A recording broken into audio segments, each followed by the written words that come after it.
বঙ্গোপসাগরে সৃষ্ট নিম্নচাপ সেটা ধীরে ধীরে কিন্তু লঘুচাপ থেকে নিম্নচাপে নিয়ন্ত্রিত হয়ে সেটা কিন্তু আস্তে আস্তে সারা বাংলাদেশে ছড়িয়ে পড়েছে এবং বাংলাদেশের বিভিন্ন অঞ্চলে প্রচুর বৃষ্টিপাত হয়েছে।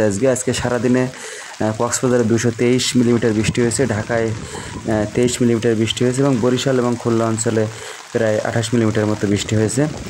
খুলনা এবং বরিশালের উপর দিয়ে দক্ষিণ অঞ্চল দিয়ে প্রচুর পরিমাণে বৃষ্টিপাত হয়েছে এবং যান চলাচলে ব্যাহত হয়েছে। যে সমস্ত মানুষ শ্রমজীবী মানুষ তারা কিন্তু আজকে কাজে বের হতে পারেনি। তো আজকে 2024 সালের 14ই সেপ্টেম্বরের এই প্রচুর পরিমাণ নিম্নচাপ থাকায় দেশ এবং দেশের যত জনগণ আছেন তারা কিন্তু বিপর্যস্ত। খুলনা এবং খুলনা বিভাগ, বরিশাল বিভাগ তথা পায়রা সমুদ্র বন্দর, চট্টগ্রাম এবং মংলা সমুদ্র বন্দরকে 3 নম্বর স্থানীয় সংকেত দেখিয়ে যেতে বলা হয়েছে। গভীর সমুদ্রে যেসব যান চলাচল নৌকা রয়েছেন এবং মাছ ধরার ক্ষেত্রে যারা আছেন তারা কিন্তু আজকে সতর্ক সংকেত মেনে উপকূলের কাছাকাছি চলাচল করার জন্য অনুরোধ করা হয়েছে আবহাওয়া অধিদপ্তর থেকে। আবহাওয়া অধিদপ্তরে আমাদের যে রাডার স্টেশন রয়েছে যেটা আবহাওয়া নিয়ন্ত্রণ করে সেটি কিন্তু বাংলাদেশে 5টি রাডার স্টেশন, তার থেকে 4টি রাডার স্টেশন কিন্তু বর্তমান অকেজো। 1টি রাডার স্টেশন থেকে আমাদের কিন্তু তথ্য দেওয়া হয় আবহাওয়া অধিদপ্তরের তথ্য।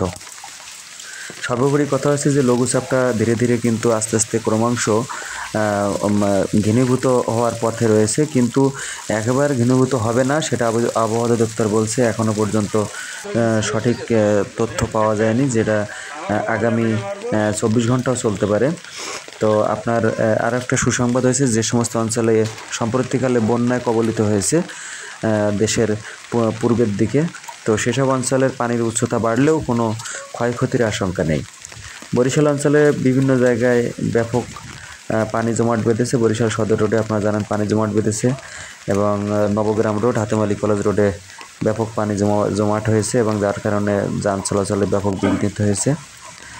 দেশের সমগ্র এলাকায় বৃষ্টিপাত হয়, মূলত দক্ষিণ অঞ্চলে পানির উচ্চতা একটু বাড়তে পারে, সেজন্য সতর্ক সংকেত মেলে আপনারা যেখানে যে অবস্থায় আছেন তার নিরাপদ স্থানে অবস্থান করবেন। আর দক্ষিণ অঞ্চলে যেহেতু আয়লা দুর্গস্ত এলাকায় তাদেরকে সতর্ক করা হয়েছে।